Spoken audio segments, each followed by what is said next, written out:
خەلجە موسا سکرتێری کۆمەڵ ئافریقانی کوردستان سەرلەسەر بابەتێک دەکەی کە توندوتیژی لە هەموو کۆمەلگاکاندا هەیە بەرامبەر بە ژنان، بەڵام لە کۆمەلگایەکە بۆ کۆمەلگایەکی تر دەگۆڕێ. ئێمە لە کۆمەلگەی کوردی باس بە توندوتیژی بکەین، کۆمەڵە خەسڵەتی تایبەت هەیە لە کۆمەلگەی کوردیدا. تا ئێستاش لە کۆمەلگەی کوردی شەڕەف خاک نییە، شەڕەف ژنە. تا ئێستاش لە کۆمەلگەی کوردی دەرکەوتن و ئازادی ژن و مافی بەدەستهێنانی ژنان لە زۆر شوێن قەدەغەیە، لە زۆر شوێن هێڵی سوورە. بۆیە کرانەوەی کۆمەلگەی کوردی بەڕووی دنیادا و بە تایبەتیش هاتنە ناوەوەی سۆشیال میدیا و هەموو ئەو پێیج و سایتانی کە هەیە بۆ ناو کۆمەلگا بەبێ هیچ هۆشیاریەک بەڕاستی ئەوش بە خۆی گرفتێکی گەورە بوو لە مەسەلەی توندوتیژی ژنان. بۆیە ئەمە لە کۆمەلگاش دەژین توندوتیژی لە ئەوڵیەوە هەر هەبووە، لە سەرەتاوەکو ژن بە ژن هەبووە، گەورە بە بچووکە بووە، لەسەر لان مارەکردن هەبووە، ئەسڵان ژن ئاگای لە خۆی نەبووە، بە شو دراوە، بە ژن دراوە، دراوەتە کەسێک کە قەت تەمەنی خۆی هەبووە، تر ئەوانە هەمووی هەبووە. بەڵام وردە وردە ئەوانە کاڵبوونەوە، بەڵام مانای ئەوە نییە کە توندوتیژی کۆتایی هات. توندوتیژی قۆناغ بە قۆناغ دەگۆڕێ. لە کۆمەلگەی ئێمەدا توندوتیژی قۆناغەکانی گۆڕا بەوەی کە ئێستا ژن مافی خۆی هەیە بە ئارەزوو خۆی، یعنی لە زۆر شوێن زۆر بێ لە سەدا هەشتای ژن ئێستا لە کوردستاندا لە مەسەلەی هاوسەرگیری ئارەزومەندانی خۆیەتی، خوێندن هەروە. بەڵام لاجتری هەیە تا ئێستاش قۆرخ کرا لەسەر مەسەلەی ژن بۆ دەربڕینی ئازادیەکان بۆ خۆی کەساتێکی تایبەتی هەبێت و توندوتیژەکان ئێستا بۆ نمونە کە دڵم قۆناغەکانی ببڕیوە، بۆ نمونە تەحەڕوشی جنسی هەیە لە دائیرەکان، لە سەرجادەکان، ئەفراد لە بازاڕەکان، لە شوێنە گشتیەکان ئیهانە دەکرێت، قسەی پێدەوترێ. ئەوە ناخوێچێک لە خاڵە هەرە گرنگەکان ئەوەیە کە زۆر ناخۆشە. ژن من لە ناو ژن کار دەکەم، بەڕاستی توندوتیژی قسە پێوتن و تەحەڕوشی سیاسی زۆر، تەحەڕوشی ببورن جنسی زۆر لەوە قورسترە کە تۆ لێت بدرێت، چکە تۆ لە ناخەوە تێک دەشکەیت. ئەوانەیە لێدان تەنها جەسەد بریندارکە، ڕاستە ئەوەش لەسەر دەروونکاری خۆیە، بەڵام ئەو مەسەلە قسە پێوتن و ئیهانەکردن لە شوێنە گشتی و سەرجادە و لێر و لەوێ ئەوە خاڵێکی زۆر گەورەیە کە تەئسیری بەسەر ژنانەوە هەیە و لایەکی تریشەوە ئێستا بەهۆی ئەم هەمووکردانەوە و مەسەلەی سۆشیال میدیا خیانەتی زەوجی زۆر بووە. بەڵام ناخۆشیەکەی ئەوەیە، سەختیەکەی ئەوەیە، بۆ نمونە لە هەردوو لاوە ویشە دەکرێت، هەم ژنیش و هەم پیاویش. بەڵام هەمیشە لە ناو کۆمەلگەی ئێمەدا ژن بۆتە قوربانی، ژن دەکوژرێت، ژن ئیهانە دەکرێت، ژن سوکایەتی پێ دەکرێت. زۆر جار هەیە ژنەکە ناکوژرێت بەڵام پیاوەکە تەڵاقی دەدات، هیچ پەناگەیەکی نییە. لای ئێمە ماڵە باوان ئەگەر هەش بێت، بەڵام ئەگەر زانیان لەسەر مەسەلەیەکی ئەخلاقیە، لەسەر خیانەتە، ئەوە لە سەدانەوەتیش زۆر جار هەیە ئیسبات نییە ئەوە لەسەر ژنەکە، تەنها قسەیەکە و گومانە، بەڵام ماڵە باوانەکەش نانەوێتەوە. بەداخەوە شەڵتەرەکان و شوێنی داڵدەدانی ژنانیش وەکو پێویستنی لە کوردستاندا، چکە ئەوەی کە ئەو شوێنانە بەڕاستی لەوانەیە ڕوبەڕووی توندوتیژی زیاتر ببێتەوە، چارە نووسینە دیار دەبێت، چکە ئەو شوێنانە دەبێت پەروەردە هەبێت، جارێک کە بتوانێت ئەو کەسە بێتەوە ناو کۆمەلگا بۆنی خۆی بسەلمێنێت بە بەرگێکیکە بێتەوە. بەڵام بەداخەوانەی دەستە و شوێنانە جارێکیکە بەڕاستی شوناسیان بسەر دەبێت و زۆربیان خۆیان دەکوژن، زۆربیان لێوە دەستدرێژی دەکرێتە سەریان. خاڵێکی تر هەیە کە مەباسی دەکەین ئێستا زۆر باوە ناو کوردستاندا، ئەوەیە کە لە ڕێگەی سۆشیال میدیاوە ئافرەت لەوانەیە کەسێک کە بێ بە ناوی ئافرەتەوە خۆشی پیاوە ئەکاونتە دروست دەکات ئیهانە بەشم دەکات یاخودیان خاتە داوێکی خراپەوە دوجار ئیهانەی دەکات هەڕەشەی لێ دەکات ئەگەر ئەوەندە پارەم نەدەی ئەگەر نەی تەسلیمم نەبی ڤیدیۆ بڵاو دەکەمە ئەوە بڵاو دەکەمەوە ڕاستە من لەو لایەنەشەوە بەس ینی ڕوویەکی ترەوە ژن بۆ خۆی دەبێت زۆر وریا بە لەو حاڵەتە ئاگای لە شتان نەبێت لەڕ ئیهانەکردنەوە زۆر ئافرەتمان هەیە نەیتوانێت لای کەس و کار لایەن پەیوەندیدار سکاڵا بکە بۆیە زۆر حاڵەتەیە ناچارە خۆی دەکوژێت کۆتایی بەشیان خۆی دێنێت و هەشمانە ئاشکرای دەکات و بەڵام کە ئاشکراشی کرد لایەن پەیوەندیدار و زۆرجار خێزانەکانیش پشتگیر دەبن ئەو کێشە چارەسەر دەبێت بۆیە لە ئێستادا سوشیال میدیا یەکێکە لەو شوێنانە کە زۆرترین تونند و تیژی بەرامبەر بەژن دەکات ژنانش دەبێت بخوان زۆر وشیار بن کە جارێ دووجار ئەو حاڵەتە گوێ بیست بۆی بینی دەبێت تۆ کەسێک بیت وەکو خاوەن تەجروبە ئەو شتانە بەڕاستی حەزەڕی لێ بکەیت بە وریایە ماوەڵە لەگەڵ فەیسبوک و سناپچات و ئەوەی کە زۆر بەڕاستی ئێستا دەردی کۆمەلگا سناپچات خاڵێکە لەو ڕێگەیانە کە پیاو دەتوانێت زۆرترین تولیچێژی بکە ئیهانە بکات لەو ڕێگەیەوە و لە کۆمەڵگەی ئێمەدا لە کوردستانی باشوور ڕاستە یاسامان هەیە ڕاستە یاسا تولیچێژی خێزانیمان هەیە بەڵام هەموو ئەو یاسانەش هەمویان جوانە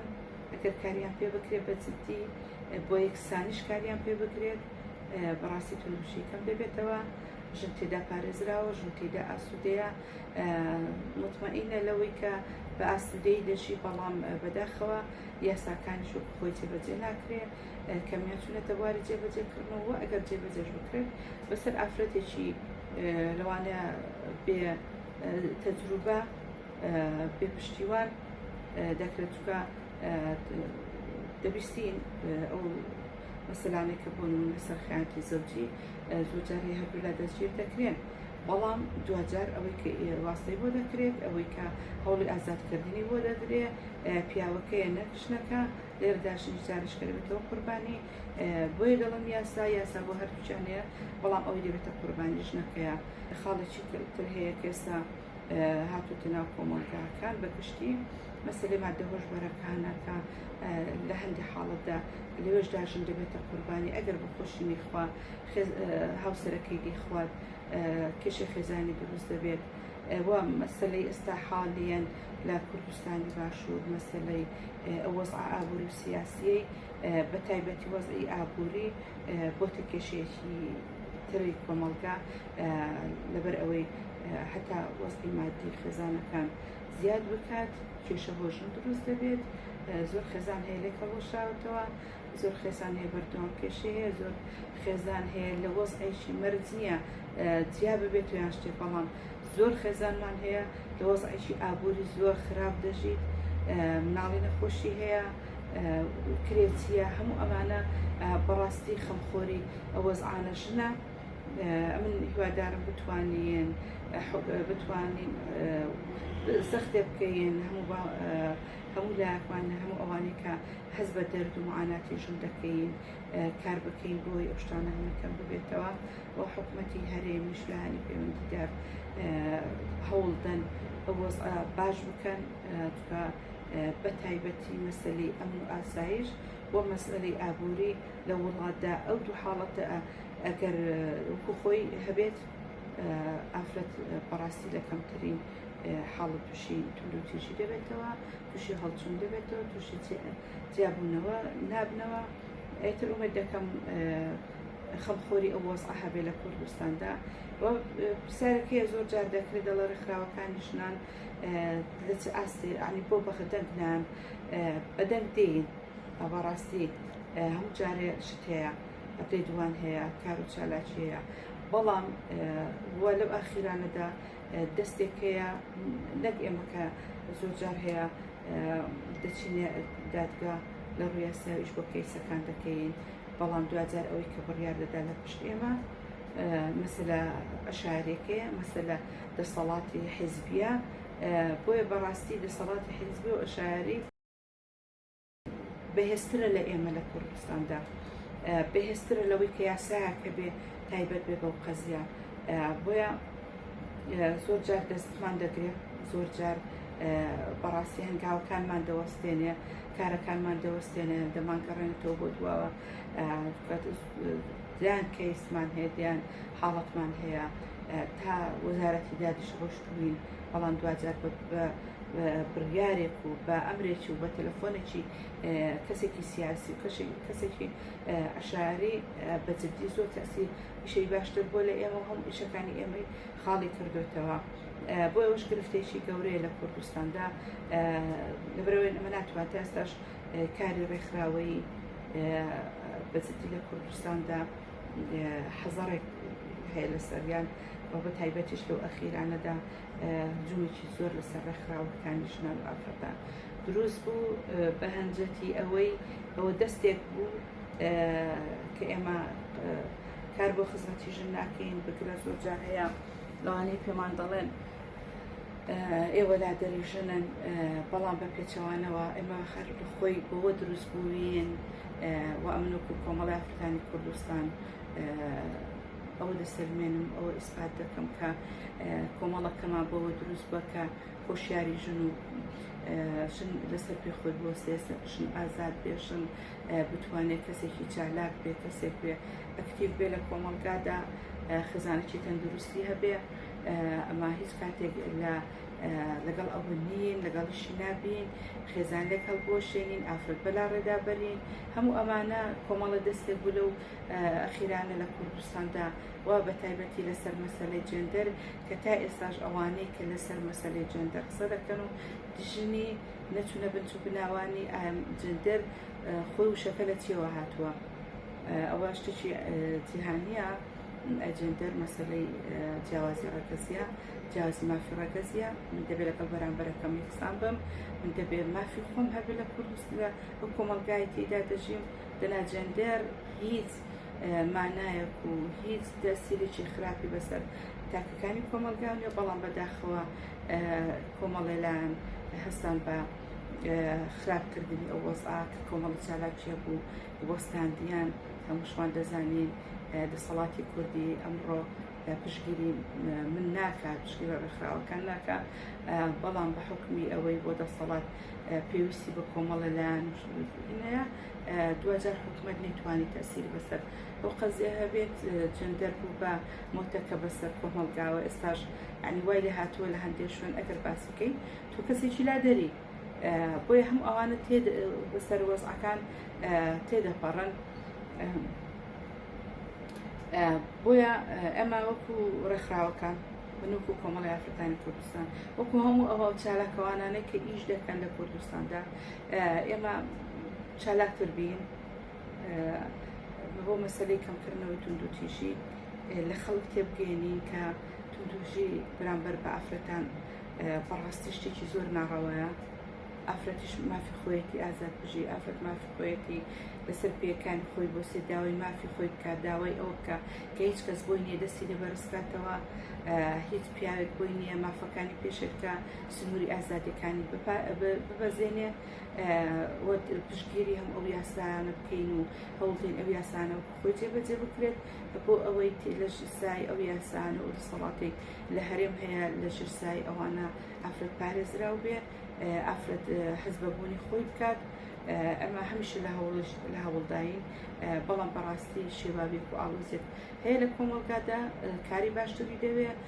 کاری جددیتری دەوێت. ما هیوادارین بە هەمومان و مەشوق کۆمەڵی ئافرەتانی کوردستان هەمیشە لە مەیدانەکەین بۆی بتوانین ئەو بارودۆخە بەرەو باشتر بڕوات. ئافرەتان چ دیکە نەبنە قوربانی توندوتیژی، نەبنە قوربانی فکری عەشایەری، نەبنە قوربانی کۆمەڵە پیاوی مشەخۆر و مشک بەڕاستی فکری زۆر عەشار بۆ مەبرامی خۆیان، بۆ مەبەستی خۆیان ئافرەت بەکاربێنن. ما هیواداری حکومەتی هەرێمیش بە تایبەتی وەزارانی تەنفیزی و جێبەجێکردنی ئەو بڕیارانێک کە لە کوردستاندا هەیە بتوانن لە هەموو شوێنە بۆ خۆی جێبەجێ بکەن، کۆنتڕۆلی هەموو ئەو شتانە بکرێت کە دژی ژنە لە کوردستاندا.